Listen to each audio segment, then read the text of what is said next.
Hello to all of you. Well, it's 1 p.m. South African time and I think 7 p.m. Bali time. Awesome to have you online tonight, Roger. And I know that you've just finished a big webinar with everyone from around the world. And I'm really excited and thankful that you're prepared to come here today and share with everyone and let them know some of the trends that are happening around the world and what it means to be a global citizen. Well, it's good to be here, Scott. Thanks for inviting me. So just a little story about yourself, and I think it's just to put it into perspective. You know, you've got the book out, The Millionaire Master Plan, which I highly recommend that people read. And, you know, from my perspective, I met you back in 2010. You asked me to come on stage and to kind of just share where I was at and what was happening. And I'll never forget, it's the first time I'd actually come across some of your material. And I was so interested that the next day I was the one signing up and actually joining.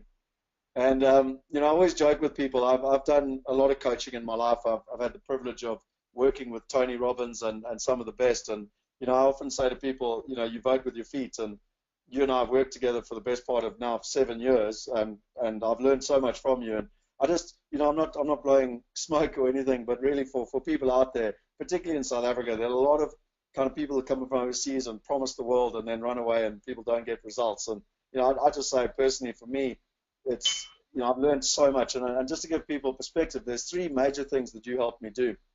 The first one was effectively this next slide, which is very much your wealth dynamics. And I, as an entrepreneur, would be reading all these books, and you know that I love to read lots of books. And you know, I'd read a book like E-Myth, and it was all about systemization. And I'd basically every year write my goals, and it'd be like, right, this year I will systemize my business. And every year I'd get to the end of the year, and I'd beat myself up because I hadn't systemized my business. And I finally came across your system of wealth dynamics. And for those people who don't know it, you know, just Google wealth dynamics. I highly, highly, highly recommend, you know, you go and look at it. And I wouldn't mind, Roger, if you just explain it in 30 seconds just now. But in simple terms, you said to me, Scott, you mustn't do systems. You need to go and find someone that's very good at systems. And I'll never forget where I was standing. For most people, you know, they know the lost city here. And I can actually remember I was standing on a pier. You and I were having a coaching call. I was on my telephone. And you told me exactly what I needed to find. And I knew exactly who the person was, Jaco Moritz. And I went and headhunted him and managed to get him on board. And, you know, today we're in a whole different stratosphere of where we were back in 2010 just by finding that right person. And I think what you teach in wealth dynamics is such an incredible skill for people to understand, because it's going to be good at what you're good at and find people that are good at what they're good at. And, you know, this lesson alone for me was a life changer. And I, you know, I don't use those words lightly. You know, we've got quite a big business now, and it really came from yourself actually helping us know what we needed to do to go to the next level. Could you just explain this just a little bit? Like, it's so simple and yet so powerful. Well, I think the most important thing is anyone who's going to be an investor or an entrepreneur, is the way to get there is to do the opposite of what you're taught at school, right? So at school, standardized testing is focused at your weaknesses. So you're spending all your time on your lowest grades. Whereas if you're going to actually be successful in the world, in business, you have to have a team, which means it's not doing it on your own, and you can't be focusing on your weakness because everyone gets to success by getting to their strength. And so it's knowing that you're actually doing the things that don't feel like hard work and the things that are easy to do, as opposed to things that feel like hard work. So you've got to unlearn everything you've learned at school to do it. But once you do that and you start saying, oh, okay, so that means I can't be doing everything myself. I need a team. Well, then what team do I need and what should I be doing? So Wealth Dynamics explains there's 8 different paths which are linked to the different seasons. They're linked to whether we're more creative or whether we are more sensory, whether we're more extrovert, whether we're more introvert. And these 8 paths are the 8 paths that anyone who's got to success as an entrepreneur or as an investor is the path that they've taken. So someone like Richard Branson or Steve Jobs, they've always been really, really good at following their strength, which is being creative and having their head in the clouds. They've always avoided going into the whole having to listen and being like ear to the ground. Whereas you take someone like a Warren Buffett, or you take someone like a George Soros, who are very, very good at timing, not creativity, which is having their ear to the ground, using sensory thinking as opposed to using their creative or their innovative thinking. So understanding that, you know, when you're doing one, you can't do the other. You know, when you're up, you can't be down. And similarly with extroverts and introverts, you know, you talk about systems. The people who are really good at being introvert and looking at systems, which is asking the question how, they can do that easily because they know how to ask the question, how can this happen without me? But if you're very extrovert and you love being around people the whole time, you don't want to be doing it without you. You want to actually be a part of it. So people like Oprah Winfrey, who's a star, you know, all the great leaders out there like Jack Welch and Meg Whitman and the people that have gone out and built big companies, they've done it by being in front of the people all the time, which is not answering the question how, it's asking the question who. And that all links into fundamentally how all money is made, which is understanding how value is created, which is the top and bottom of the square, and understanding how that value is then leveraged, which is the left and right hands of square. So that, I mean, that's a lot longer than a minute, but you get the idea. 8 different profiles that actually have each a natural path that takes them to where they need to get to easily. Where's the easiest place? Because I know you explain this a lot. Well, to be fair, there's plenty of places they can go and get the information, including your Entrepreneur TV. But if to get the book, The Millionaire, in terms of where's the best place? Is just to Google it, or where do you recommend people get that? This thing, if anyone wants to really, if they're curious, you can actually go to wdprofiletest.com and you can read it all. It's all there. The test is there as well, so you can go do the test. And we've got a kind of light version of the test called Genius U, which is used by many people because it's a free test that you can just do to find out which side of the square you're on. But yeah, over 500,000 people have taken it over the years, and the biggest thing of it is it doesn't put you in a box, it gives you a pathway. And so it's not just about saying, well, what is it you should do? It's giving you the role models to follow. And more importantly, it's telling you who not to follow, because there's always going to be someone who's doing the opposite of what you should be doing that's going to make it look easy. It doesn't mean it's going to be easy for you. So it's very easy to get seduced into following someone else who's a different pathway from yours. It's like Warren Buffett says that, right? He says like the worst thing that he ever tried was public speaking. So he says, I don't even bother about public speaking unless I actually absolutely have to. I'd rather be on my own, and that's how he makes all his money.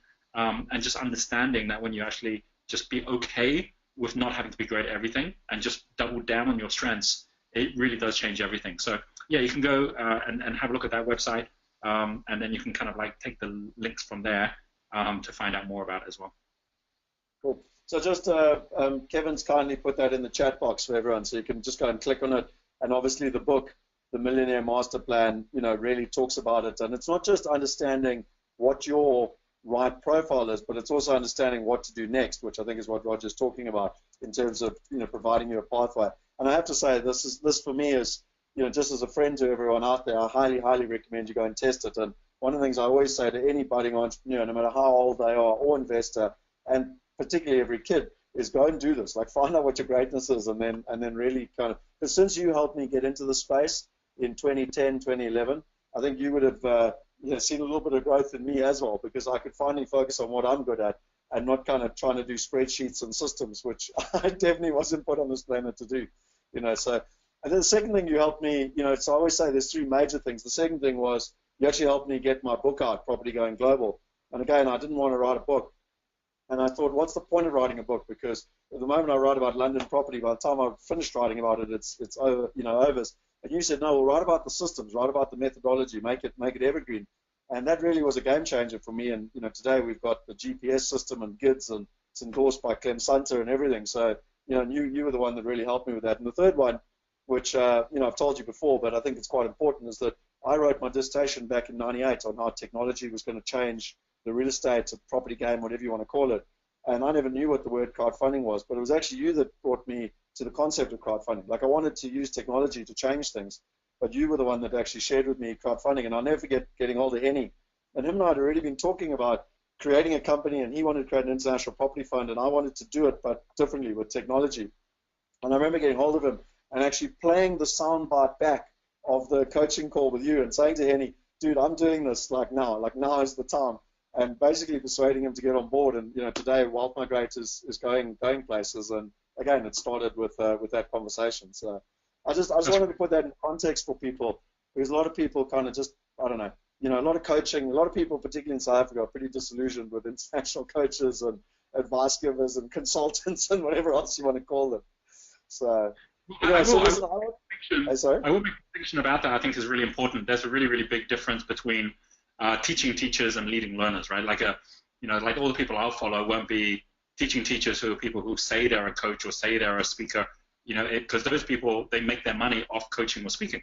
But there is lots of people out there now who are sharing their knowledge. As we were both from Necker Island with Richard Branson, and he's more than happy to share his knowledge, and he's more than happy to, even charge people to come and be with him and help Virgin Unite to do that as well. But he's not making most of his money from his mentoring or from his speaking. He's making his money from practicing by actually doing it, which means he has to be up to date, because we're living in a world today where whatever someone's teaching you that worked last year is already out of date. So unless they're themselves having to learn the new ways of doing it, you're not going to be able, even if they used to be great, you're not going to learn great stuff out of them. So I make sure I'm doing that, where, vast majority of what I do is building my businesses, and then any mentoring I do, I'm doing because I'm actually interested in the businesses I mentor as well, which is really, I think that's a really important distinction. No, that's awesome. And so just for everyone online today, and we were actually talking about this before we started, I've got to the point nowadays where if people just want to watch a presentation, like, we can literally film one, stick it on YouTube, and they can watch it. So what I did is I put together a couple of questions. Kevin and I went through it, and a couple of other team members. And if you don't mind, I'd like to just kind of run through, like, almost in a Q&A type session, and to just, I want to kind of get the inside knowledge, the stuff that you don't necessarily see on the YouTube. So one thing that fascinates me is that, you're born in Singapore. You went to, it was Cambridge University, I think it was, huh? You started your businesses in Singapore and Hong Kong, and now living in Bali. You epitomize that whole thing of a global citizen. And for me, what does it mean to you? What does it mean to be a global citizen? How does one, think like that? How does one? It's very easy to, I think, to understand in theory, but most people don't have any idea how to do it in practice. Sure. Well, there's two things, right? There's the practicality of how do you do it, and then there's the other part, which is why would you want to do it? And I think that I'll start with the why would you want to do it to begin with. We're actually living in a world today where it's actually easier to set up a global business than a local one, right? I wouldn't be good at setting up a local business, because I define a global business as being one in which you can work from anywhere. So if you're actually having to design a business where I can be anywhere in the world and it still works, then it means that I'm already designing a business where I have time freedom. And if I was having to set up a business where I have to show up at the office every day, then I wouldn't have my time. So it's actually easier to set up a global one because we've got all the tools to do it, and then get my time back and design it in that way, rather than actually do it where I've got to show up every day. And similarly, it's not just a company where you can work from anywhere. It's also a company where you can learn from everywhere. Because when I always find that when you set up Worth Migrate, and I was mentoring you on Worth Migrate, I didn't start by saying, well, let's look at other crowdfunding companies in South Africa that are funding, because there weren't any. So you can't do that. But we could say, well, let's look at some in America. Let's look at some in Europe. And you could then see what's happening in other countries, and then that informs you in your own country. So it's actually easier if you look at the whole world as opposed to just looking at one area. So that's why I say it's easier, which means anyone who thinks that's difficult is kind of getting it back to front. The question why you would want to, that's a much deeper question, because we're living in a world today where all the biggest challenges we have, frankly, are global challenges, right? Whether it's the environment, whether it's poverty, whether it is the challenges we've got with equality. These are not located just in South Africa or just in Indonesia. These are all over the world, and there isn't a single government in the world whose remit is to go and sort that problem out. And because of that, you've got to say, well, then who's going to solve those? Because this is our world that we're living in. And the reality is whoever actually sees beyond borders, whoever's not saying, well, I'm just African or I'm just British, so that's the only place I'm going to focus at. So why? I believe it's why, because that's the best service I can be as a human being, is to actually be thinking about the whole thing rather than actually start putting up borders. And that would be the way I'd share it. Now, the final part I'd just say, so I know you've got other questions there as well, which is the how. Like, if anyone's sitting there thinking, yeah, but how do you do that? The way you do it is you go on holiday and you don't come back. I mean, you don't just say, well, I'm just going to go for a bit and come back. You say, well, what happened if I just went out and I stayed there, right? I mean, I'm stayed out and then I might come back to my house for a holiday, but if I did that, how would I have to think differently? So when I was in England, and then I was like, okay, well, things are happening in Asia. This was 2006. That's like 20 years ago. 20 years ago, 1996. So 1996, when I moved out to Asia, 1 year before the Asian crisis, I didn't know the Asian crisis was coming. I wanted to be in the middle of Asia where I thought things were going to grow, because that's when they were talking about the Asian tigers. And I remember going out to Singapore thinking, well, this place is English speaking, so I don't speak any Asian language, so hopefully this will be a place I can stay. And I found out within the first week that you can't actually live in Singapore unless you have a work permit, and you can't get a work permit as an entrepreneur. There's still countries like that around the world. The only way I could do it is by getting a job. So how do you set up a business if you have to get a job? So I just said, okay, well, my job now is to get a job where I can set up my own business. And I just went hustling, going around door to door, finding the entrepreneurs that would be willing to give me a job and give me a work permit in exchange for me helping them in their business. I found one. That then led to me then getting a work permit within a month, being able to start a business, which is I did, and that kind of led on from there. So, you don't know what challenges you're going to get until you get there. If I thought of just going there on holiday and coming back, I never would have had to force myself to figure it out. But once you do, there's always a way. No, it's classic. Maybe that's why I live in Neisner. I'm looking forward to going home today. I'm not lying. I'm in a hotel room here and jumping on an airplane after this to go home to the top holiday resort in South Africa. So I'm looking forward to getting home. I tell you what, this is happening right now, right? I mean, like, you've been off to China, you've been traveling all over the world, which is now necessary for your business, and it's really putting you into an entirely new areas. But if you think about that, right, how much has your mindset changed about what's possible by just going and spending time in China, for example, right? Oh, dude.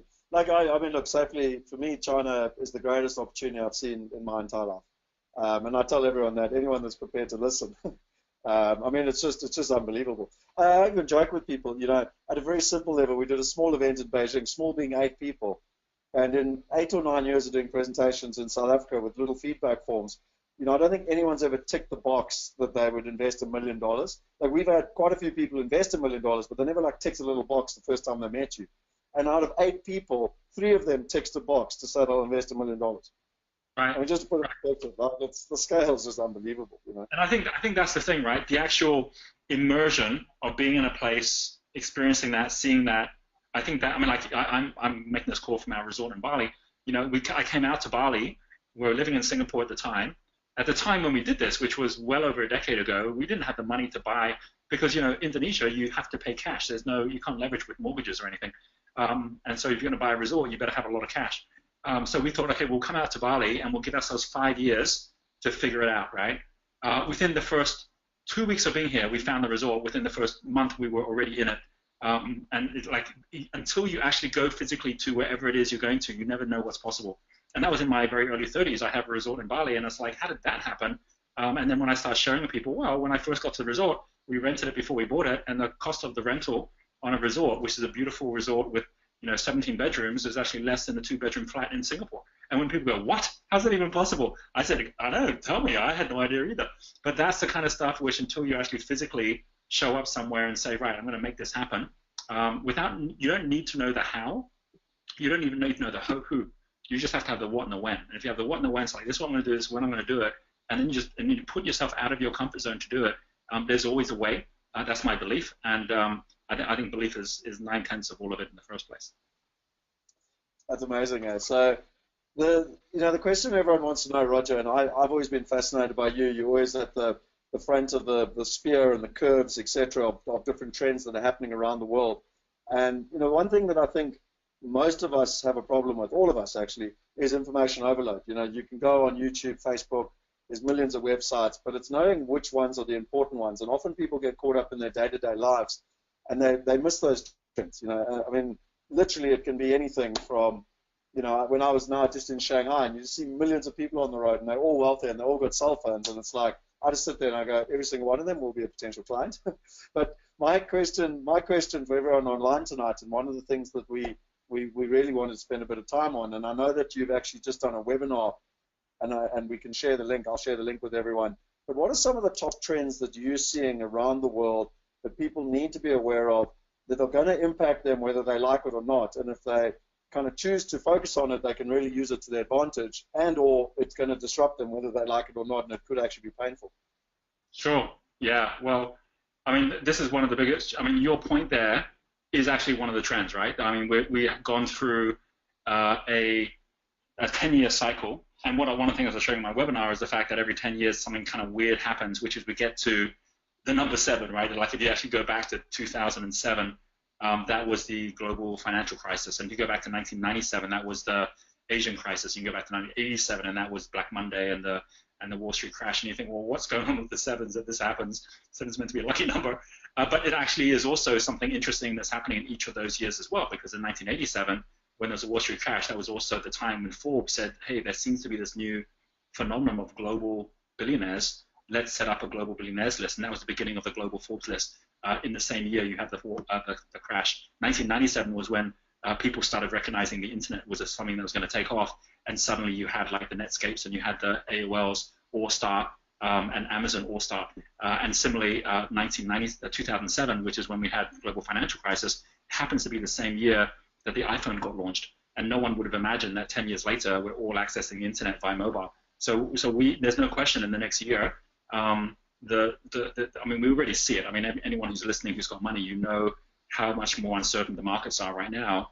And so as a result of that, you know, a lot of people are reorganizing their assets at the moment. And there's no question there's going to be a disruption that's going to happen.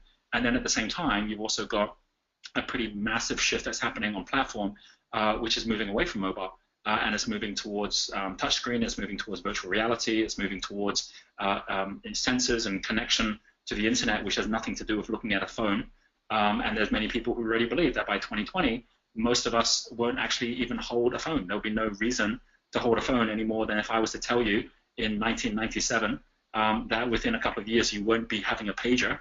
People would have said, are you crazy? Everyone had pagers in 1997. So there's some really, or a Walkman, right? It's like, of course we'll have a Walkman. So there's like these like devices we have today that we just assume we're going to always have, when if you think 10 years ago we didn't have them. There were no smartphones 10 years ago. So on the one hand, you know, one of the biggest trends is the shift in platform, and being aware of that's really important, because everything has gone into social connections where very few people go and do Google search, because we're more likely to ask people via social media for advice and for support. That's a challenge for anyone selling anything. So if you think about it, right, how many people got onto Uber by Googling Uber, right? You don't, right? You get onto it because some friend told you about it, and you go straight to the App Store and you download it and you got it, right? So, so the same, that's going to happen with property, for example, right? It's going to happen with investments in businesses. It's going to happen with how you find a mentor. These are all things that are going to happen as a result, not of just social connections connecting to someone, but actually now much more purpose-driven communities, which is already starting to happen with the likes of Slack and others, which start to come together. Wealth Migrate's a good example of that, where people actually say, well, I don't have to go everywhere. I'll just go to this platform, because this platform will actually give me what I need, and it will give me immediately what I need. That leads to a second thing. I'll just do two at the moment, because there's many we could go into. But a second thing which links directly into that, and I know this is something that you guys are doing, it's something we're doing as well on our education platform, is where's artificial intelligence going? You know, you've got the likes of people like Elon Musk, you've got the likes of people like Bill Gates and even Stephen Hawking saying artificial intelligence is going to get so powerful, it's going to be dangerous unless we actually harness it properly. At the moment, artificial intelligence is all backward looking. So what does that mean? It means right now, you will not yet find a site that you can go to if you've bought a bunch of properties or if you run a bunch of businesses, and basically it will tell you what's the next property you should buy based on what you bought, or what's the next business you should start based on your last businesses. It won't tell you that. It won't even tell you what's the next job you should have based on your resume. So why can't it do that when it can tell you what book you should read based on your past books? And the reason it can't do that is because things like books or things like Facebook posts that you like are very linear, where you have a rough expectation that based on the fact that this person bought those 5 books, here might be the next book they might want to read. You can't look at someone who just had 5 jobs where they might have hated the job and say, well, then, given that they had 5 jobs, this is probably the next job they should have, which are like the other ones, because we as humans want to grow and progress. So there's a shift happening in artificial intelligence, going from backward AI, where it's looking at what was this person's past habits, let's give them more of the same, to forward AI, which is not where were they, but where do they actually want to go. So any investor, any entrepreneur, any employee even, they're not looking backwards to say, give me more of the same. They're looking forward to say, well, I've done that. Now what's the next thing? And we all know that the next thing is something we probably don't even know ourselves until it shows up or until we get guided to it. And that's a very different type of artificial intelligence. So how we do that right now is we do it through assessments. So when we have things like the passion test or the genius test, wealth dynamics, we have things like the purpose test we're launching right now, which links people to the 17 United Nations global goals. So if someone goes, oh, look at that, I found out I've got a real passion for travel. Didn't really think about that. Haven't been traveling much, but that is a passion. So you wouldn't look at their past history and see they've been traveling, but they've got a passion for travel. I've got a purpose, which is education. Haven't done anything for education right now, but I've always wanted to do something with it. And now I know. I've got a small business right now that's here in Johannesburg, and it's like, at the moment, just a little transportation company. So you're sitting there with this, and suddenly it's like, oh, well, if that's what you are, and you actually have these different purposes, we're going to connect you with this person here who's in Johannesburg, who happens to also have a passion for education that you can work with, and at the same time, they're going on a trip, and because you love to travel, you should go on that trip with them. That's artificial intelligence, forward-facing. That's where we're going, which is not information, it's direction. It's not give me the whole map and all the streets. It's where am I at, where am I going, where's A, where's B? Because we don't need more information. We've got it on our phones. We need direction which comes from actually knowing where we are and where we're going to. And that's probably one of the biggest trends. Personalizing so that your business is focusing at a market of one, right? That you're so personalized. I know Facebook works for me because it actually said, what is it that Roger would like to see when he comes to Facebook? And they actually answered that question, not for me personally, but for everyone like a Roger. And so as a result, I get what I want when I go there. You'll get all the customers you want when someone basically goes to it and says, what's my great is actually treating me as a market of one. And because of my history and where I want to go and what I've said, the guy in China you mentioned, right? It's like, okay, so a million. Okay, so a million, and what you want to invest in? Where do you want to invest? You type all that stuff in, put all that together, and then boom, he gets what he wants the first time around. He'll be telling all his friends, and the whole thing will then grow through personalization and through the power of one, right? So those are two trends which are both not there yet. We don't have them today, but in the next 10 years, they're going to both be huge. Tell me just a little bit about something you spoke of when we were in Bali together with the team, about how commerce has kind of gone, through the realm, and we've now got kind of e-commerce, and then you've got social media, and the two are actually marrying together to create social commerce. What's your understanding of that, positive? Yeah, so that's a really important one, because if you take the whole concept of social media, where what we mostly see when we go to Facebook or when we go to Twitter is we're seeing the things that our friends want us to see, or the things that we want our friends to show us. And very rarely is it things that are necessarily going to be educational, or I don't know if anyone's ever gone to Facebook and found an investment opportunity, for example, right? So it's not something that's going to necessarily progress your life, but it does create conversation. When we go looking to buy something, if you take something like what Amazon's doing right now, Amazon starts by saying, well, let's let people rate things so that if something's rated higher, then it will show up as more of a favorite because it's getting rated higher. So now you're bringing in more of a social aspect to what you're going to buy. And it's still in very early stages, but you take that one step further, and you get to a point where, let's say, for example, someone is selling a property. And the person who's selling a property, you're not just saying, is this a good property to buy based on its past history? You're saying, is this a good person to buy from based on that person's history? So social commerce, what it looks like is you're buying as much the product, you're buying as much from the person as you are from the product. And the only way that can happen is, like, for example, if I go right now and I'm looking for someone that's going to do good web design for me, I can go to something like Upwork. I can go in there. I can actually, just solicit for work, saying, I need a web designer who can help out.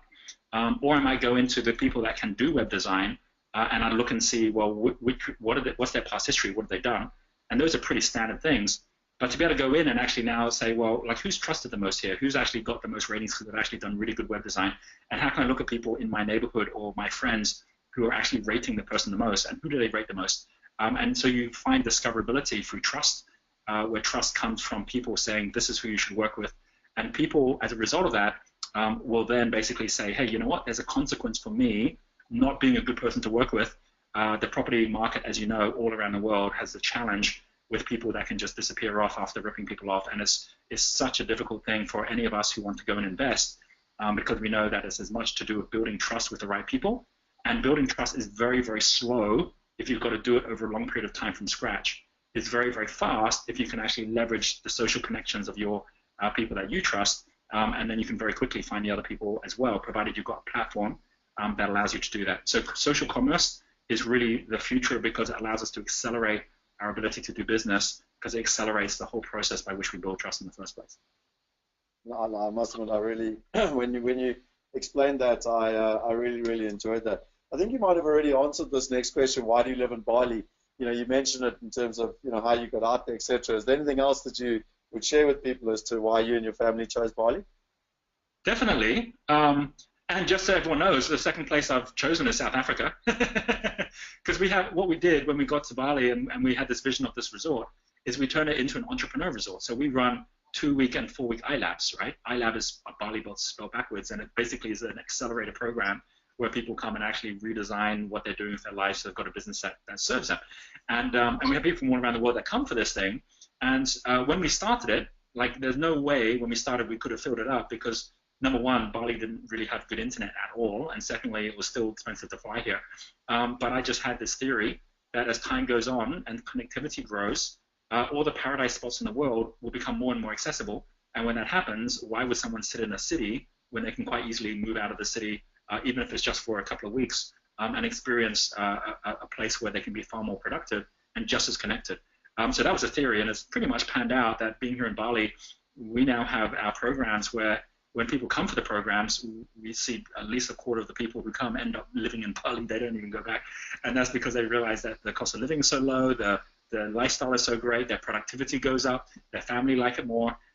So that's one of the big reasons that I came here for my family, is that my kids were really young when we first got here, and they've now grown up and all going off to university. And then on top of what we were doing with Bali, and as it filled up, it became really clear that there was this demand all over the world. And we said, well, we really want to create an experience, so where would be a second place that wasn't the same as Bali, just not another paradise island? And that's when we thought, well, why don't we go to South Africa and actually have a resort where that resort would then be also a safari and also an entrepreneur resort. So we're in the process of doing that right now, so that I'll be spending some time in our resort in Bali, some time in our resort in South Africa. And then the goal is that we'll be doing this in a series of other cities as well, or sorry, it's countries as well, where we'll be having a series of entrepreneur resorts there too. But for me, it really is all about if you're living in a place where you can't complain, because complaining is the number one thing that saps your energy and puts you off the certainty of what you should be doing, right? So if you have any reason, if you think, anyone listening, in the last week did I complain about anything?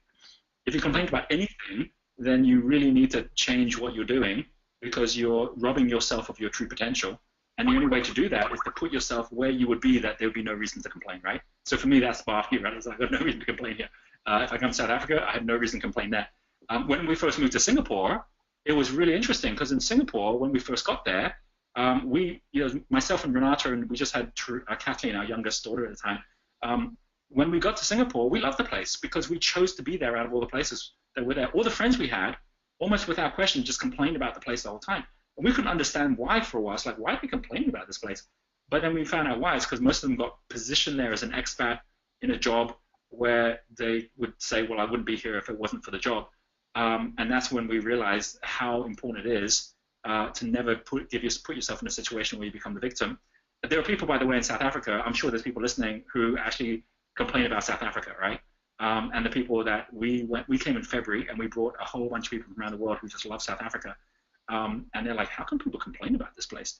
You can complain about any place if you want to, because it's not about the place. It's about your choices that you make to take full responsibility for where you are, and to say, well, if I wanted to be somewhere else, I could actually do it. So why don't I'd be happy where I am, or physically move to where I want to be?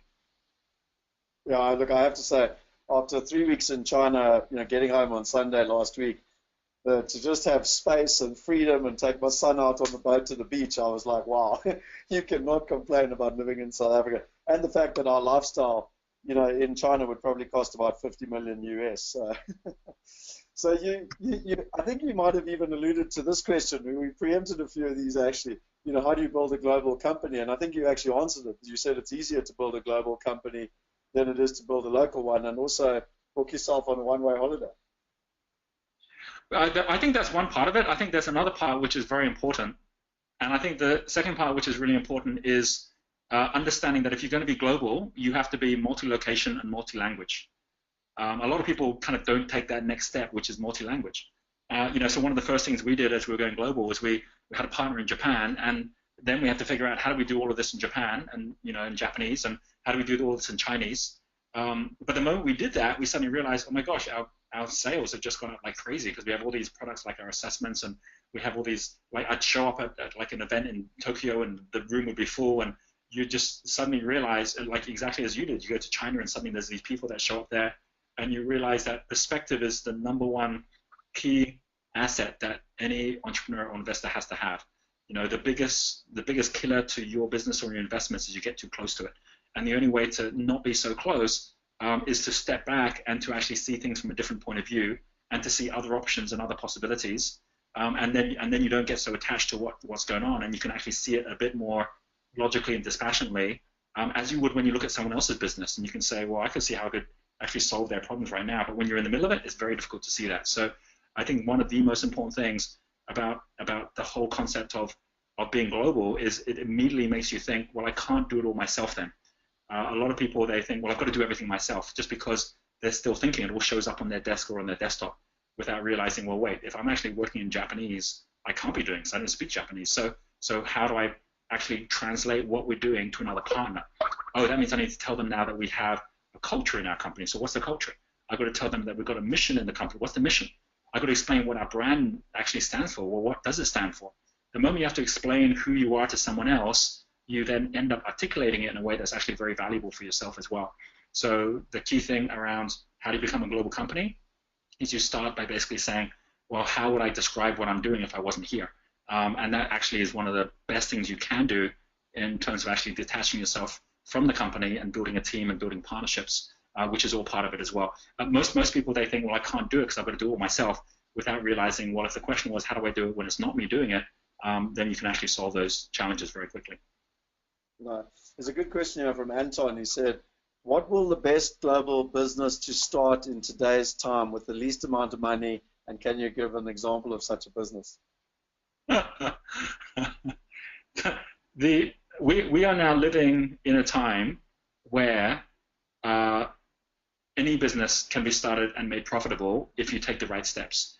So it's not about the vehicle, right? So it's a little bit like saying which car is going to be the best for me to drive, right? That's really like, I mean, there was a time when there was like Model T Ford, there's a few cars, and so you could just like go do this business, like go start an internet business, right?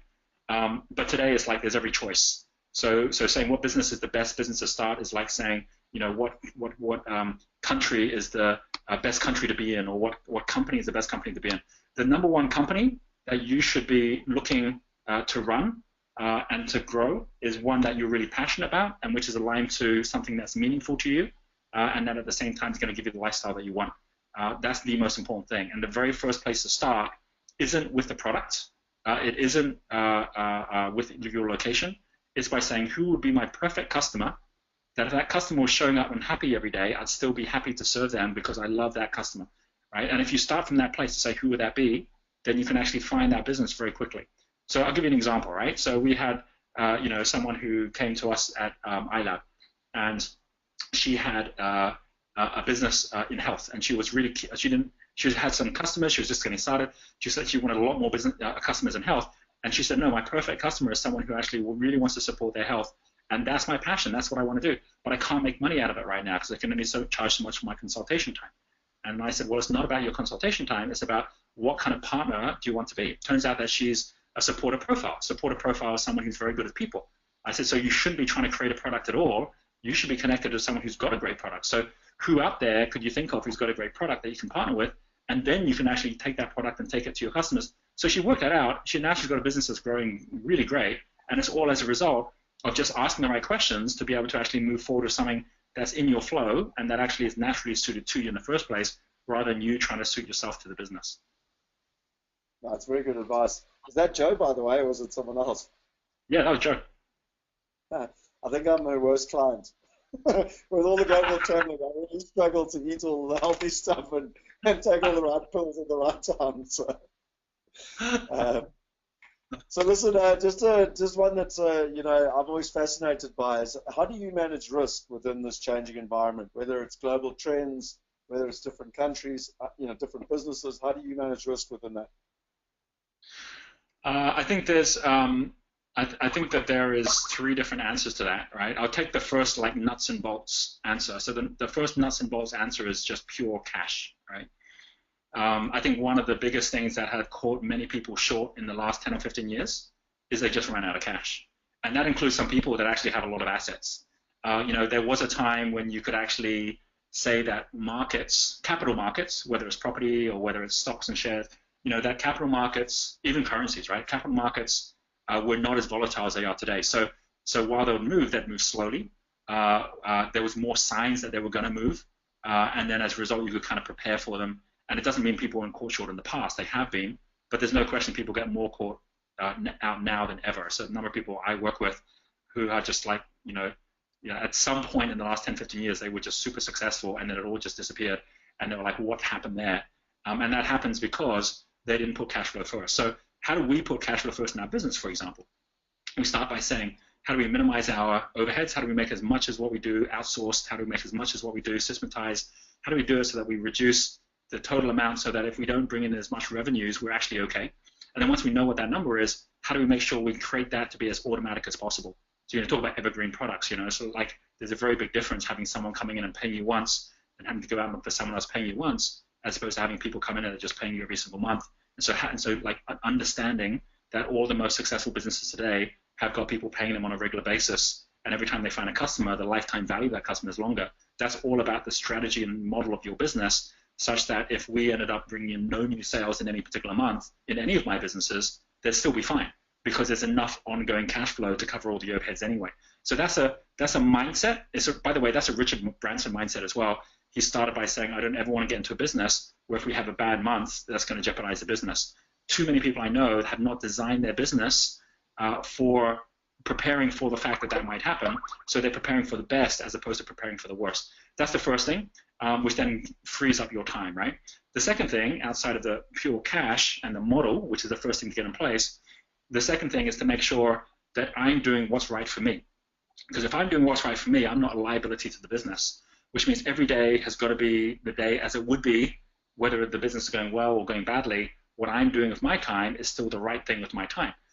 Like if I had certain days where I like begrudged a day because I couldn't exercise, because I couldn't see my family, because I couldn't, do the things I love to do, I would be a liability for the business. And too many people I see are becoming a slave to their business and then blaming the business through their stress for their lifestyle and where they're at. So the second thing about managing risk is knowing that the biggest risk in your business is yourself. So you've got to manage yourself. And if you do that right, and you're always an asset to the business, you'll always be thinking clearly, because there's no question that the biggest risk to your business is, as the leader or as the founder, you stop thinking clearly. That's the biggest risk, because think about it. It doesn't matter what's going on in the economy. It doesn't matter what's happening internally in your business. If there was someone far clearer, more clear-minded than you, or more expert than you, coming in to take over your place tomorrow, that business would be in a whole different space. It's the same for all of us, right? So I'm constantly asking that question, what do I need to do to be a better version of myself? That takes the risk away. And then there's a third element, which is all about people. And that third element is basically saying, how do we, like you're starting with the whole point that you know that your business is going to get disrupted. So if you know your business is going to get disrupted, and asking the question, what if my business was out of business within a year of now? And what if I was out of a job a year from now? What would I do differently today? So within our team and within our partnerships, we ask that on a regular basis, right? We have quarterly meetings. We say, let's imagine that all our customers disappeared. Let's imagine that all of our products were no longer selling. What would we do differently? And asking that question goes from resource dependent, where you're depending on the bank loan or depending on your customer. You go from resource dependent to resourceful, which is where you're actually saying, well, you've already got a solution for that and you've already got a plan B, which allows you to then implement plan A even more effectively. So that's all about basically hedging from the outside to make yourself more valuable. It's like putting training wheels on so you can't fall over on the bike, and understanding that if you don't take the time to do those elements where you're saying, well, what happens if it does go wrong, then there's every likelihood it actually will go wrong. And when it happens, then it's going to be the ill-prepared who are the ones who actually fail. So risk, R-I-S-K, I say, is a reaction to incomplete or summary knowledge. Like you get a pilot who gets on a plane, he doesn't know how to fly the plane. It doesn't matter how many planes he flies, he's never going to find one that's not risky, because it's not the plane that's risky, it's the pilot that's risky. He's got incomplete or summary knowledge of how to fly a plane, and so as a result, he's the greatest risk of all. Tony, you get the privilege of meeting people, and I know you've even got the entire spectrum, which you talk a lot about in your book, from really people that don't have a lot of money right through to really wealthy people. But what are one or two things that really distinguish wealthy people from the rest, in your opinion? That's a really interesting question, because and just for the record, you guys can probably see that Roger and I haven't prepared these questions. No, yeah, but they're great questions. But I think it's a really interesting question because I've seen many people go through the spectrum. I mean, I've seen people that have had plenty of wealth and then they lose it all. I'm going to give you a couple of examples of mindset, because I mean, we haven't really talked about it on this call, but the Millionaire Master Plan book that you mentioned have got the 9 different levels of wealth. And so, for example, there's one level, blue level, which is called the conductor, which is a person who's got multiple streams, got multiple investments, lots of cash coming in, millions that they can actually reallocate. And there's a certain and it's all about the balance sheet, but it's also about balance in that every time I meet anyone who's at blue level, they're never driving themselves like crazy. They're probably achieving everything they need to achieve business-wise and wealth-wise with maybe 20% of their time. They can easily accelerate out of a problem if it happens, but they're not trying to rush and push hard as someone who's just getting started. But then let's say I've seen quite a lot of people who've been at that level, and they're very comfortable. They're looking around at everything. They've got the luxury of this taking longer to decide. They'll have more opportunities than they actually are even interested in. So there'll be people knocking on the door and won't even be able to get through the door. But they'll just be kind of checking it out. People saying, "Can you give me an answer?" And say, "I'll get back to you." Right? They're the ones that basically are kind of in cruise control. But if someone like that, and I've seen many of them sell their business, I'm going to sell my business, I'm going to go do something bigger now. I'm going to sell all my properties, I'm going to go do something different. And they get out of flow, and they go into negative cash flow, which is what I call infrared, which is someone who goes into more and more debt. Even if they've got millions of dollars, they kind of like sell their business and they're ready for the next thing, and they suddenly get detached from all of that flow and the momentum, and they lose all their confidence. And I've seen that happen often. And they're like, what do I do now? And suddenly they think that they have to look introspectively and say, what just happened to me where everything was going great and I was on top of the world, and now suddenly I don't even know how to make a decision anymore. And so this isn't about how much wealth you've got even. It's about basically how connected to flow you actually are. And if you're at that point, then you're suddenly in a really meaty position and it's all about self-worth. It's like, holy cow, I'm actually sapping out this world I live in because I'm actually a net negative every single month, as opposed to a big net positive because of all my assets working for me. And understanding that difference, you say, well, what's the biggest difference of someone who's wealthy or someone who's higher up compared to someone who is lower down? It's basically, again, coming back down to the word trust, but trust, which is the link of internal and external trust. So there's an external trust called credibility. And when you're basically running multiple companies and you show up and people can see that you're very successful, you walk in with that credibility. Even if you sell something and you start from scratch again, suddenly that credibility can disappear altogether. And so suddenly that trust is not there, that people are suddenly willing to give it money to you anymore. Go to the bank when you've got all these assets and they're happy that, they're throwing money at you. Suddenly you're starting fresh and they're not even returning your calls anymore. So that's one thing, credibility, which is external trust. That links directly to confidence, which is internal trust. And confidence is where, your own confidence in your own ability to do things. It's very easy to lose that if you don't have the two of them linked together. And then when they show up, they show up in certainty. Because when you're higher up, people have very high levels of certainty. The moment you get a knock in your confidence or in your credibility, then your certainty goes down as well. And so the biggest number one thing that I see in people that are at a high level of wealth consciousness to people who aren't is their level of certainty. And not certainty in the markets, because in both cases, they don't know what's going to happen in the market, but certainty like a sailor in the sea, where you're certain no matter what the weather throws at you or what the sea throws at you, you're going to be fine, because it's not certainty in the external conditions, it's certainty in your ability to navigate those external conditions. Hope that came across, but that is like the number one thing that not only do you need to have, it's the number one thing that when you do have as an investor or an entrepreneur, attracts other investors or other entrepreneurs to you, just like if you're certain when you kick a ball in football, it's going to go in, or if you're playing rugby and you're certain you can score the try, people want you on their team because that certainty is what wins the game. Yep. No, it's it's very, very true actually, and it's at the end of the day, people want to back winners. Tell me something in terms of the mindset. What we've spoken. I'm going to actually skip over this question because I think we've been through this already. Where you spoke a lot about the global citizen and having a global mindset. So I think I'm just going to jump past this question unless there's anything you want to add there quickly. No, I think we pretty much covered that one on mindset. It is a real challenge for most people because mindset is like a cold, right? It's not something that you can internalize. It's something you need to catch from someone else, right? So you can't kind of say, how do I change my mindset, and ask yourself that question. You got to just be around other people with that same mindset, and then you'll just catch it. And that's where most people go wrong, is that they're in the wrong environment with people with the wrong mindset anyway, trying to change their own mindset. Tell me something, Roger. You've traveled all over the world. You continue to travel all over the world. I know you're spending a lot of time in South Africa. As you said, you've just bought a resort out here, so you're probably more committed to South Africa than most South Africans right now. But a question I get asked all the time is, can wealthy people still live in South Africa but invest globally? So, the old days you had to actually immigrate to Australia and go and live there, whereas nowadays, I believe you can live in where you want to live and ultimately invest anywhere. What's your understanding of, not just from South Africa necessarily, but at a global level as well?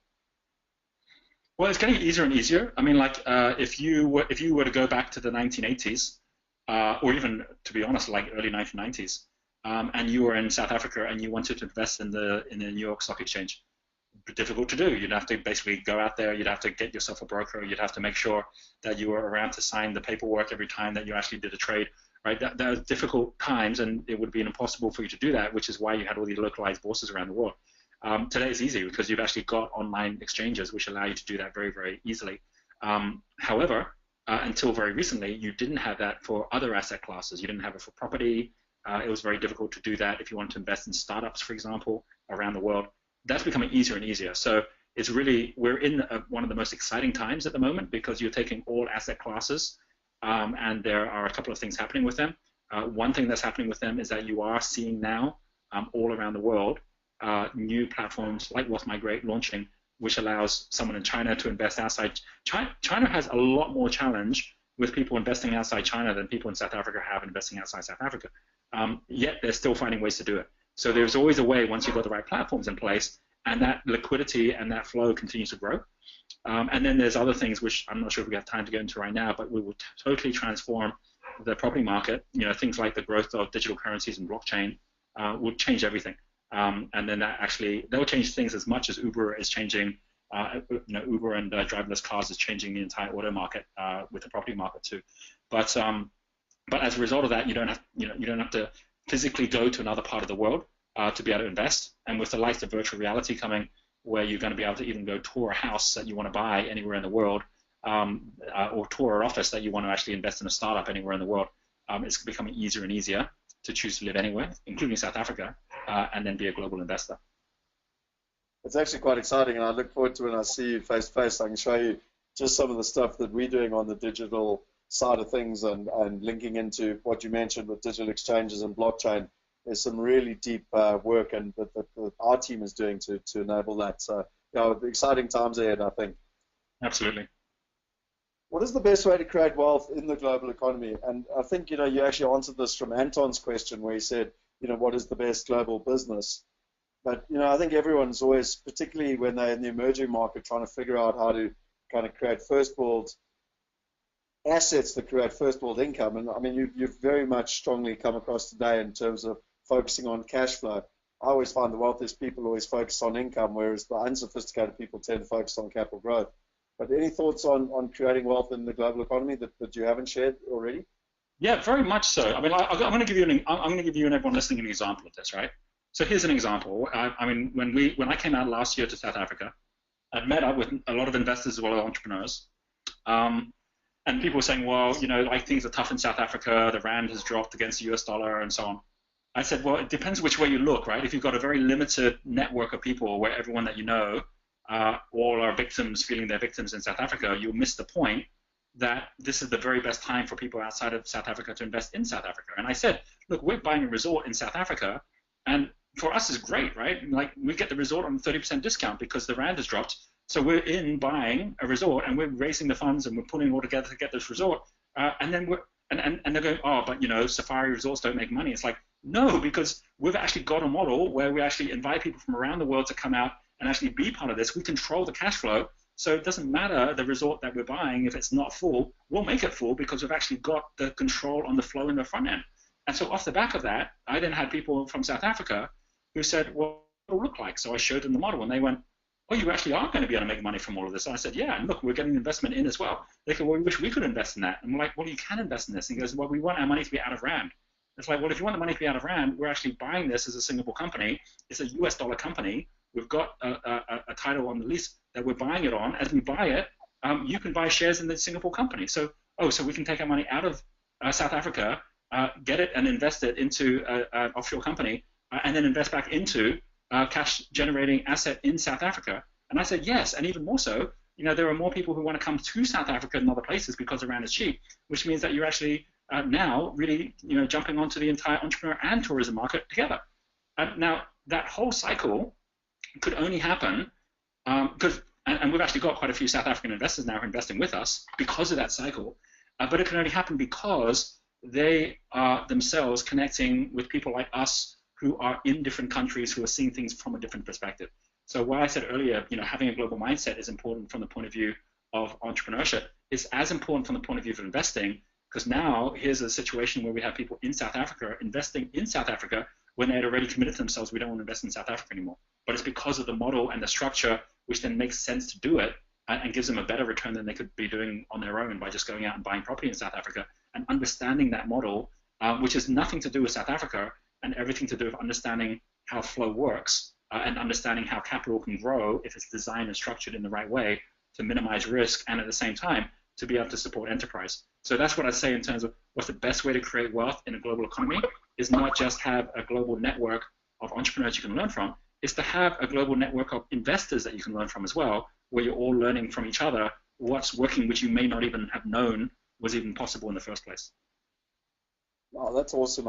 We had the privilege just this weekend with our wealth partners. We had over 50 people at our AGM and the dinner, and just such gratitude to have people not just from South Africa, from around the world. And so, I very much understand what you're talking about, and it's that whole power of community as well that is so important, Yeah. Tell me, one of the things that I've learned is that obviously from business is, entrepreneurship, and it's easier to make money there. But what do you see that people invested in? At the end of the day, they make money out of their business, but what do you see that they invested in around the world? Are there any trends that you've picked up on that? We're living in a very, very weird time where assets are being devalued radically, right? I mean, I still remember growing up in the 1980s in the kind of Thatcher Britain where there was this kind of it was all in vogue to own your own house, right? So what does that do? It actually means there's a demand for more properties and everyone goes into the housing market and inflates the housing market. Today, millennials don't want to buy their own house, right? It's like, why would I buy if I can just rent or I can just use Airbnb when I'm traveling? And so, same with cars, right? Why would I buy a car if I can just, the founder of Didi, he doesn't even, he's 32 years old now. He's got a company that Apple just put $1 billion into. Didi is like 7 times the size of Uber. And he can't even drive, right? And he says, well, I don't want to drive because that means I've got to have a car, and I don't want a car because I want to use my own service to just share other people's cars. So that's a mindset where suddenly people don't have as much interest in owning assets anymore. And so as a result of that, you then got a question mark, which is where does all this money flow to, given that there is all this money flowing around the world, and it's looking for a return in some way. And for me, what's really interesting, what I see, is people are actually spoiled for choice when it comes to where they could park their money. However, it's actually more uncertain than ever what kind of guaranteed return you can get, which is why so many people are just into treasuries and bonds, because they're like, we don't know where to put the money, where it might just disappear altogether. And so what that actually means is that I'm seeing more and more investors who are investing not with the first primary thing, return on investment. They're like, well, I could get return here, I can get return there. But it's really not so much what's my return on investment, it's more what's my fulfillment on investment. I'm seeing more and more people investing in things where they get more fulfillment out of it, right? They might invest in a company because it excites them to see what happens at the board meetings when they meet up with the company. It might be investing in properties which are in other countries, which allows them to go and visit those other countries.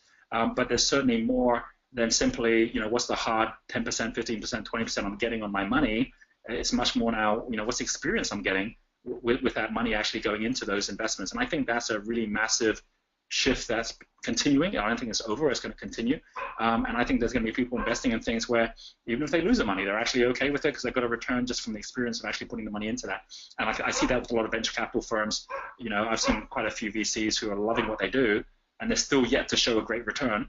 But they wouldn't stop it, and they certainly wouldn't take the money out from what they're doing and put it in the bank instead, because it's part of the entire experience that they're having of using that skill set they're growing to build the lifestyle they really want to have and the kind of experiences they want to be a part of as well.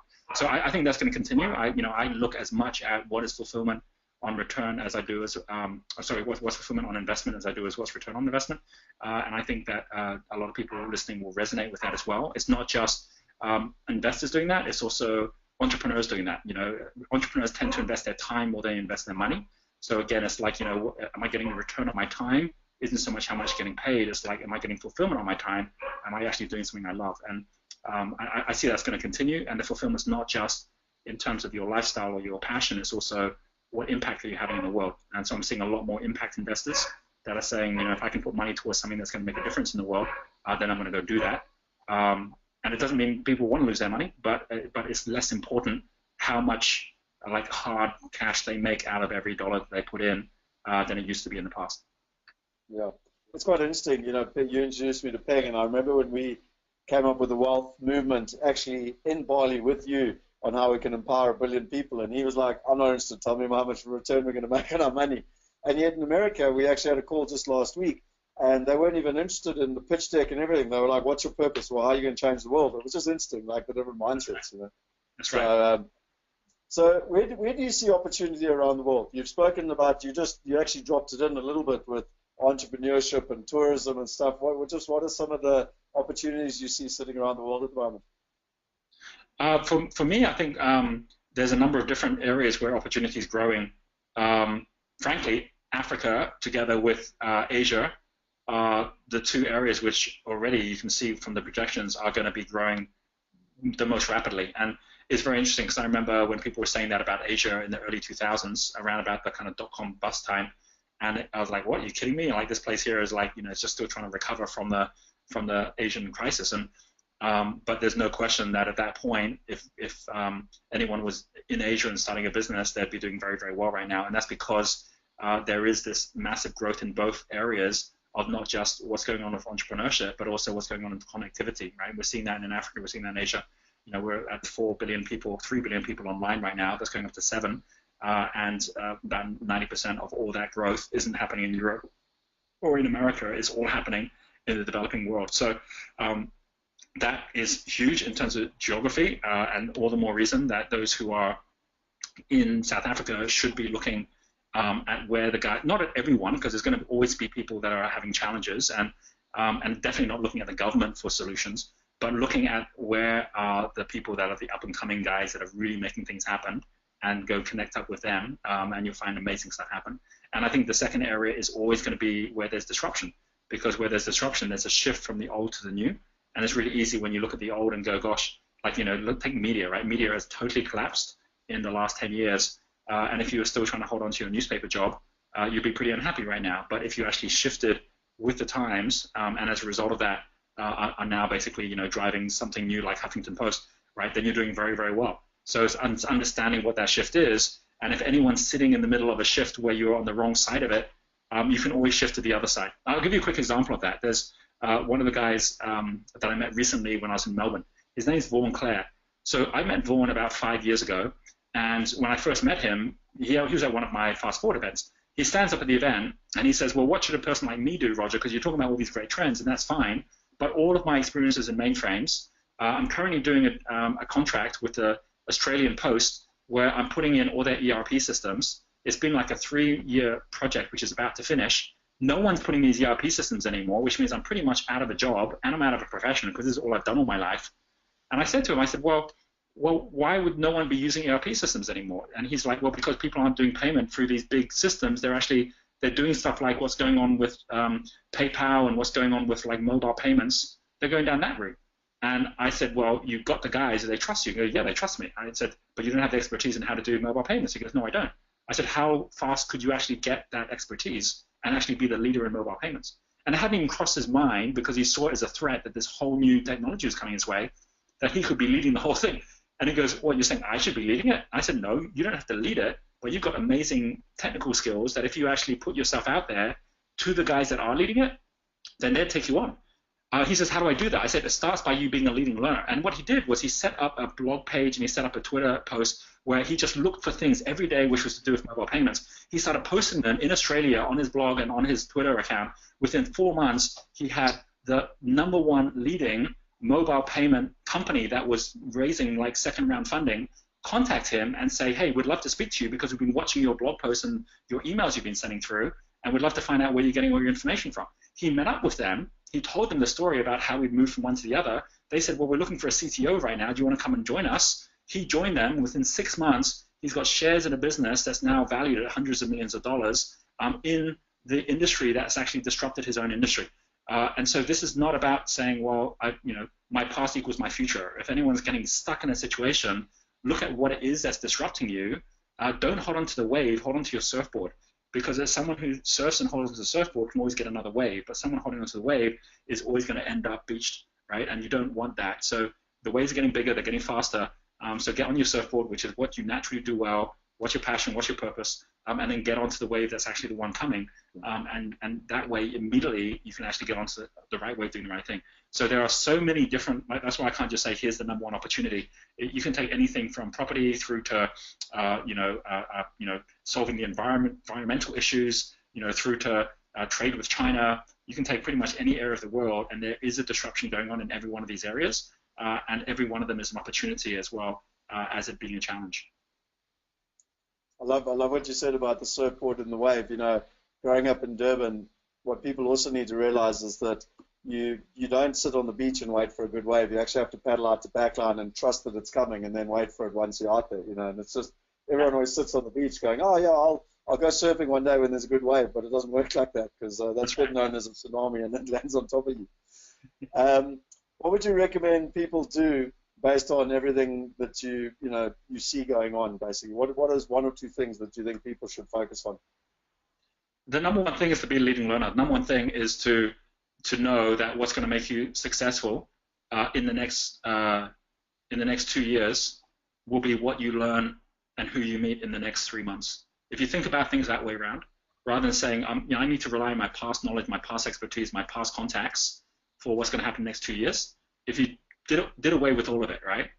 It's like Apple, when they come out with iPhone 7, are not saying, well, we need to rely on iPhone 6 to create iPhone 7. They don't. They go the other way around. They say, well, what would be the ideal iPhone 7? And are there any bits of iPhone 6 we should take with us that fit into iPhone 7? We'll take those bits. The rest of it, we'll leave it behind. And so reverse engineering from the future is the number one thing that we should be thinking of doing, and realizing that the people that will beat you and overtake you are probably 20-somethings that had nothing like the expertise you have, nothing like the network you have, nothing like the knowledge you have, but it's just that they were looking at things with a fresh set of eyes to say, what would I do today in the current situation today to move forward? So this is all about unlearning, and it's all about knowing that every one of us has the same potential, as the next Mark Zuckerberg or the next Steve Jobs, if we actually come with fresh eyes and a beginner's mind, right? So that would be the number one thing. And the second thing, we've been talking about it all through this call, is to think globally, right? That's like the world has become so accessible, and people themselves have become much, much more collaborative, right? So there was a time when people thought it was great to compete with each other and hold their stories and their ideas themselves. Today, people are realizing, the only way to be able to grow forward and move forward is to actually connect with others. And what I recommend for people to do in that area is to realize that the top people in any industry, they already are meeting each other, because they know that they're actually stronger floating as a fleet than they are trying to build one big Titanic, right? And so when I got interested in the future, I looked around the world and I said, well, where are the futurists meeting? And there was a number of places in America where I just got on a plane, I flew out, and I invested the time and effort to be in front of those people, and that's led to a lot of what we're doing today. This weekend, I'm flying to Japan and then to Hong Kong, because we've got the RISE conference where I'll physically go there to be putting myself in the face of serendipity to see, well, what shows up there when you're actually at the forefront. You're at the mouth of the river, right? You're at that point where everything's just starting, and you always find amazing things you could never predict until you're there. So that would be the second thing, is actually put yourself in the face of flow, and that physically means moving from where you are to actually experience it. But find out what's the top conference you should go to, or the top mastermind group you should join, and be open to that learning. That's awesome. And just to remind everyone, you've got your Fast Forward events here in South Africa in October, which I highly, highly recommend. We'll send out details to everyone, but I highly recommend they go to it, where you focus on the big trends happening around the world that people can really kind of get better insight into. Tell me something quickly. It's just a quick question. We have quite a fierce debate at the moment around the concept of a family office. Some people understand it, some people don't. Have you got any ideas on it? Do you understand it yourself, and what they actually do?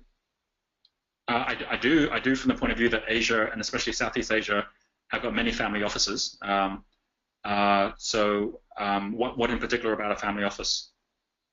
No, it's just what I find really interesting is that a lot of people in the middle class, even the wealthy, don't fully understand the concept of family office. And my understanding of family office is where it's basically created to help very wealthy families, and it does only two things, which ironically comes back to what you were talking about earlier, which is where it takes the world's data and information and opportunities and it consolidates it and it makes it very bespoke for the power of one, for that family and what that family is looking for. And then basically it helps them invest based on their needs versus kind of what most of us just have, which is here's an opportunity. We're not sure if it's actually right for me individually, but it's just available to everybody, you know? Well, what I will share about it is I will share that what is happening with family offices is transforming fairly radically within Southeast Asia. So family offices are very common where you've got countries which basically still, they're young enough that they've got families that were there from the very beginning when the government was set up, and so they've got large tracts of land. They run a lot of the government enterprises. Thailand's full of them, Indonesia's full of them, Malaysia's full of them, and these family offices, they really are about, just like if someone individually as a wealthy person has a trust, they really are, and a lot of them are trusts, where they basically say, well, we know we're going to be passing this on. This is more than just a trust where we want to have, a series of trustees that can look after this. We want to treat this like a business. So we're going to have a proper, holding company that's actually then making decisions on everything else that we're investing in. And the big shift that's happening is, and I work with a lot of the kids that are part of these family offices. So often you'll have, the elder, parents who are no longer involved in it and they're just getting cash flow from it. And they've told the kids, you run everything now. And then the kids are like, but wait, I don't actually even enjoy this company. I don't enjoy this industry. Can I make different decisions about things I'd love to do? We're investing in properties, but I want to invest in startups. What latitude do I have in that? And what we're seeing is a modernization of those family offices where they're becoming far more connected to the passion and purpose of the kids and where they want to go. And things like culture become much more important, and things like how you're going to actually set a mission for the entire organization become much more important. And that's a really good thing, because we're seeing at the moment, I'll give you an example. We have got, in about 2 weeks' time at our resort here in Vision Villas, we have something called the Founder Coaching Course, which is basically something that you mentioned Peng earlier. Peng is someone who made his money in startups from Singapore. He became very well known because he set up Match.com in America. He cashed out on a lot of that, and then he set up a $100 million fund as a venture capital firm. And basically, he's like a lot of VCs. He has a big challenge in that he's trying to invest in startups. And he says the big challenge in Asia is, and it's the same in Africa, you've got people with money, they want to invest in startups. You have some startups that have great ideas, but they're not investable because they haven't had experience in how to scale a company. So they go, well, we want to give this guy money, but we don't believe he can scale the company. Where's his mentor? Because we don't know how to mentor him. It's not like Silicon Valley where the VCs are the mentors. So who's the mentor? And so we're working with them because we have the expertise to be mentors. So we bring it all together, and then that allows us to have investable entrepreneurs, allows the money to get flowing to the right people more effectively. And he's seeing, as many of the VCs in Indonesia are, that a lot of the people they're going to for financing or for their funds are family offices. And so then it's about, okay, do we align in with you on what you want to achieve? And do you have a bigger mission than simply making money? Comes back to my earlier point. Are you actually trying to, improve the startup situation in Indonesia or make Indonesia competitive, fourth largest populated country in the world? Why don't we actually do something with it to make it the fourth most competitive country in the world as well? So that becomes basically more mission focused, which is happening. So there's a huge shift right now happening within family offices. I personally think it's a good thing because a lot of families in the past have held on to their money and put it into very low risk investments, which means the money gets stuck as opposed to flow through the economy, which we're starting to see more and more of at the moment. Awesome. Last two questions. I love this saying that I heard. It's from Confucius. I hear and I forget. I see and I remember. I do and I understand. And again, the past was all about reading a book or going on a course, but whereas actually like learning while doing. And I know that exactly what you do at iLab is very much that, where people are going. It takes 4 weeks. But the point is they're really like doing it while on the go basically. And I mean, do you have any kind of thoughts on that and how there's been this shift around the world from, as an example, even Dolph, 10, 20 years ago, Dolph was standing on the stage. You would pay a lot of money to come along and learn from Dolph how to invest in real estate. And now, with our inner circle, you actually have the ability to invest with Dolph and he teaches you while doing. And I know that you've been doing that very much in the entrepreneur space as well. Have you, what is that trend that you're seeing, and how is it happening? Well, one thing for sure is that there's more and more opportunities now for people to get mentored and to learn than ever before, right? There's more, and I say that not just in terms of people joining mentoring groups or networking groups. I say it from the point of view that you could not go back 20 or 30 years and find the most successful people in the world as accessible as they are today, and also as generous as they are today. I mean, like, you can take anyone, Elon Musk, you take, Richard Branson, and these guys are all giving up their time to support others, and they're also writing stories and posting blogs and tweeting every day on the latest things they're doing. So, so basically at the moment, there's more accessibility to the strategies of what makes those successful than ever, and they're not holding back. They're sharing everything quite openly as well. So what can people do to learn and partner with wealthy people? First of all, anyone who's listening here, take the top 10 people that you actually really admire for their ability to create wealth and contribute wealth, and go follow them on Twitter today. Go onto Facebook and follow them right now, today, right? So they show up on your stream. So when Richard Branson posts something and says, hey, here's what I've just done today, you see it, because you're going to learn so much by shadowing someone as if you were just sitting there with them. And most people go, I'd love to learn all this stuff, and it's there and flowing every day through social media, and we're not even looking at it, right? So that's the first thing everyone should do, and look at that instead of the news. The second thing is that if you choose the people who are the ones that you'd really love to work with, not when people don't know you, but people who will have some trust because they know someone who knows you, and you actually are looking for what does that person need most. Even the wealthiest people in the world, there's things they need. And if there's things they're going to be involved in, things they're going to be part of, if they've got a mission they're going for, if they've got a charity they're supporting, and you find a way to be of value to what they're trying to achieve in their life, then you get time with them, right? And so, like, I've known a few entrepreneurs who got all their investors by basically going out there, and rather than going looking for investors, they went looking for what's the cause they cared about most. I have one who had a really passion for supporting orphanages, and she didn't have the money to get going with her own clinic that she wanted to set up. She goes, right, what I'm going to do is I'm going to go support orphanages as if I had the money. And so she went out, visited the orphanages in Vietnam. When she went and did that, she found out from the orphanage in Vietnam that there were other people in Singapore who were also supporting it, who were very wealthy. So when she went back to Singapore, she contacted them and saying, hey, I want to support this as well. Can I help you in any way? One thing led to another, and they ended up funding her business because they had an aligned purpose of where they were going. And she now runs retreats or groups that actually go out and support the orphanage as well. So start with the end in mind, right? It's like if you want to get down to the sea, find out which rivers are going the same direction you are, get connected up with that flow, and you're going to get there far more easily. That would be the two things I'd share that people can do immediately today. That's pretty awesome. And the last question, you've spoken a lot about trends, but where do you kind of see the future of business and investing 10 years from now? Not, obviously I know you do whole day seminars on this, but just in simple terms, where do you see the future of business and investing 10 years from now? Here's what things like, I'm going to link this to property because I know that, there's many people listening in from Wealth Migrate that link to property as well. I want everyone to think for a moment about what Uber is doing with cars, okay? So basically, what's happened with Uber is that they've just come out with their first driverless cars, right? They're testing them right now. So first of all, they disrupt the entire industry where you had to wait for a taxi, and if a taxi showed up, then great, you get a taxi and you get overcharged for a taxi, to one where anyone can turn their car, if they had a car, into a taxi and they'll drive you around at a fraction of the price, and you just get your Uber and then you go do that, to a point where you're not even going to have the driver because the driver's not going to be there, and Uber's going to just supply the car, just like there's already mobile phone companies that just supply the phone. You don't have to buy the phone anymore. You can just say, I want to use it, right? And then straight away, you'll be on some kind of a plan where you get that. This is happening already. The beginnings of it is already happening when it comes to parts of our house. So for example, if you take what Solar City is doing, which is Elon Musk, they had a big challenge, which is that solar actually is more economic already than being on the grid. The challenge with it is that you actually have to install the solar to begin with. So they went and financed the whole thing where they say, no, you don't actually have to finance the solar. We'll put the solar roof on. We'll put the solar panels on. You don't have to pay for any of it. You just pay back over time.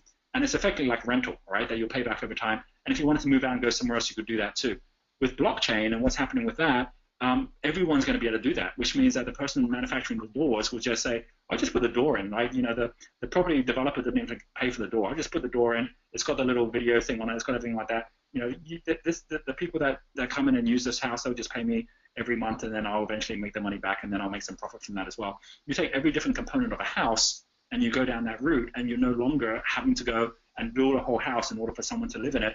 Everyone's going to actually have a different piece and part of it, and everyone's going to be able to get paid. And you won't even have to have someone come into the house and live in the house for a month or for a year. It'll be just like Uber, where you can just come in for a day if you wanted to.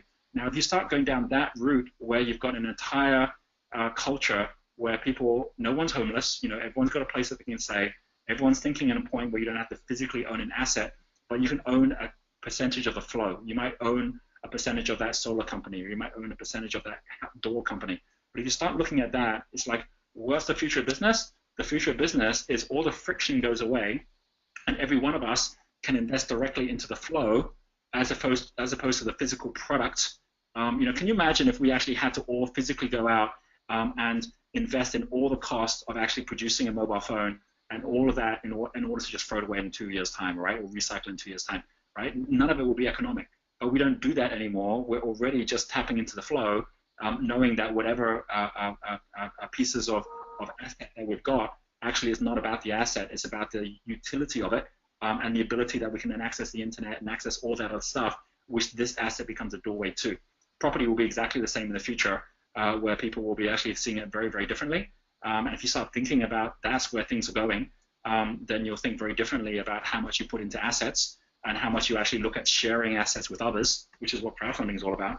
And also knowing that liquidity is king, which means knowing that you can go into something and go out of it quickly is more important than going into something where you need to wait 10 years to get a return. Yeah, that's fascinating. Listen, Roger, I am conscious of the time here. I know that you've got something else to get onto on the half hour, and I've also got to catch an airplane. So I actually had a little video here which was going to share a little bit, and I didn't even know you were going to talk about property, but just to share a little bit about the property space. But what I'll do is we'll email this out to everyone because we don't really have time. And I think what I just wanted to point out is, you ironically, you alluded to property, but I mean, the old model of property is really quite badly broken, where people don't trust the system. There's no transparency. There's a huge amount of fees between the investor and the investment. And I'm being quite kind here. There's generally 16 different middlemen between the investor and the investment. And really, when one talks about platforms and technology, it's just bringing people together. But whether you're investing locally or internationally, locally is difficult enough. But once you go internationally, it becomes even more difficult. And I think that's one of the things that excites us in terms of the platform we've put together, and where people from Africa and Asia and other emerging markets can invest in first world markets like America, England, Australia. And actually, we're quite excited, and we're not there yet, but hopefully in the near future it'll be South Africa, and hopefully we'll even be doing your resort with you and or other resorts around the world. And that's really our aim, is to make it easy and accessible. Many people dream of owning a resort, but actually being able to have a piece of it is what really excites me, because like you said, it's more than just an investment. It's also purposeful, and at some level it also has a component of ego to it. Yeah, absolutely. Yeah, very cool. Yeah. Is that so? I think that's one other thing I'll just share, because what you're doing in creating a community of people that can come together is as much about not just what returns people can get by investing in crowdfunding. It's the connections you get with others that you're investing with that you can then learn from as well.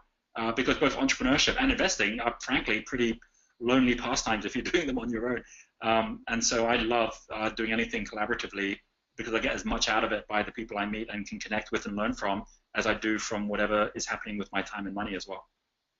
Yeah. No, look, and I think this weekend was a classic example of it. And I mean, I just wanted to share with people, and I actually just want to let them know of a couple of dates and stuff that's coming up. Because I mean, we've managed to, we're very, very lucky, and I mean, you're included in this with amazing people around the world that have come together from everywhere, from Asia, from Australia, from America, from South Africa. And the beauty is now is that people get to collaborate and be part of this community. And this is not even taking the wealth partners into account. And we had this AGM on the weekend where people from all over the place, and it's just amazing. And it's such an awesome community to be part of, and you just learn so much, because different skills coming from all different areas. So in conclusion, I just wanted to let people know that Henny and Michiel and them have found some more great medical opportunities in America. We've actually just launched an opportunity in Australia. Literally, it's going live. today. I think it is today or tomorrow. So there is, but tonight wasn't about necessarily, or today necessarily about doing it, but just letting people know about it. But I think one of the things that is most important is that if people go onto the platform, they can get access to all our different resources, the different white papers, copy of my book. They can get access to videos from Dolph. And really what's exciting, and Roger, you've helped us with this, we used to be at $100,000. We've managed to get it down to $10,000, and we've actually beta tested at $100. So, I mean, really, for me, it truly is changing that accessibility now in terms of where people are. And, next week we've got Hilda. For all the ladies out there, please come online. Hilda's a very successful business lady. She's got a lot of experience both in business and investment, both locally and internationally. And she's going to be sharing what it means to be going through the challenges of business and investing as a lady, as a mother, and really about empowering women and actually showing them how she's done it and some of the lessons that she's learned. Equally, just to repeat, Roger's actually out here in October.